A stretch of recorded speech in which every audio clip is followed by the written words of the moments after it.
सभी अपने जीवन में उन्नति चाहते हैं, फिर चाहे वह धन या ऐश्वर्य की उन्नति हो, मान सम्मान की उन्नति हो या पद प्रतिष्ठा आदि की उन्नति हो। परंतु एक उन्नति ऐसी है जो हमारे हाथ में है, और वो उन्नति यदि हमने हासिल कर ली तो बाकी सारी उन्नति अपने आप हो जाती है। परंतु उसको बढ़ाने का काम शायद कम ही लोग करते या जानते होंगे। जी हाँ, और वह उन्नति है आत्मिक या आध्यात्मिक उन्नति। इस बारे में कोई नहीं सोचता है, क्योंकि उन्हें तो न इसके लाभ पता है और न ही यह पता है कि हमारे जीवन के लिए यह कितनी जरूरी है। तो आओ जानते हैं विस्तार से कि यह उन्नति होती कैसे है।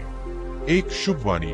यदि आप आध्यात्मिक उन्नति चाहते हैं तो सबसे पहले अपनी वाणी पर ध्यान दें। कई लोग वाणी द्वारा खुद को और दूसरे को हानि पहुंचाते रहते हैं। गलत शब्दों का प्रयोग करके किसी के मन को दुखी करते रहते हैं।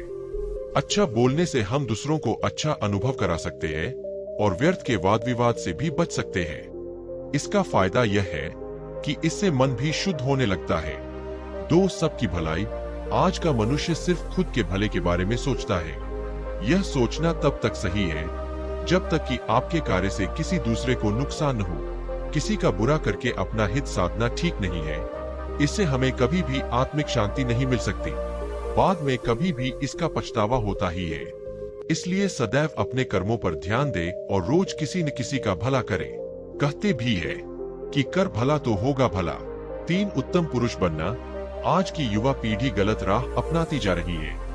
भौतिकता में ज्यादा रहकर, गलत संगत में रहकर गलत खानपान कर रही है। उसे सही गलत का विचार करना चाहिए और मन के बहकावे में न आकर अपनी आत्मा की आवाज को सुनना चाहिए। मन को मजबूत और संकल्पवान बनाने के लिए उसे व्रत रखना, एकांत चिंतन करना, हमारा लक्ष्य क्या है और हमारा आश्रय संगत क्या है, इसको देखना और सुधारना होगा। आध्यात्मिक उन्नति के लिए यह जरूरी है। 4 वर्तमान में रहना। यदि हमें जीवन में खुश रहना है तो अतीत के बुरे अनुभव से सीख लेकर उन्हें भूल जाना चाहिए और अच्छे अनुभव को संभाल कर रखना चाहिए। हमेशा प्रसन्न रहने के लिए यह जरूरी है कि हम बुरे अतीत को भूल जाए, भविष्य की भी चिंता नहीं करें।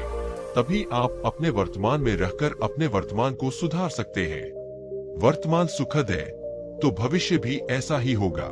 वर्तमान सुधरा तो भविष्य खुद ब खुद सुधर जाएगा। 5 सभी के प्रति अच्छी भावना। यदि हमने कुछ अच्छा कार्य किया या कुछ हासिल किया है तो हमें घमंड का भाव नहीं होना चाहिए। ईश्वर या अस्तित्व के प्रति धन्यवाद का भाव होना चाहिए और किसी और ने कुछ अच्छा किया है तो उसके प्रति ईर्ष्या का भाव नहीं रखना चाहिए, बल्कि उसे सीख लेकर आगे प्रयास करना चाहिए। तभी मन भी अच्छा रहेगा और आत्मिक एवं आध्यात्मिक उन्नति भी तभी संभव होगी। 6 जुड़ाव। आपका अपने इष्ट या ईश्वर के साथ निरंतर एक निस्वार्थ जुड़ाव होना चाहिए। अपनापन होना चाहिए। कुछ प्राप्त करने के लिए ईश्वर से न जुड़े, बल्कि आप जिस तरह अपने माता पिता भाई बहन आदि से जुड़ते हैं, इसी तरह उन्हें भी घर का एक सदस्य समझकर ही जुड़ना चाहिए। यह जुड़वा आपको अध्यात्म के रास्ते पर ले जाएगा और जीवन में एक भरोसा कायम करेगा। 7 लगातार सीखना और अध्ययन करना। हमें अपने आध्यात्मिक ज्ञान को बढ़ाने के लिए लगातार सीखना और अध्ययन करते रहना चाहिए।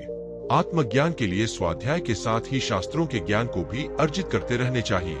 इसके लिए स्वयं अध्ययन करें, सत्संग सुने या कल्पवास में रहें।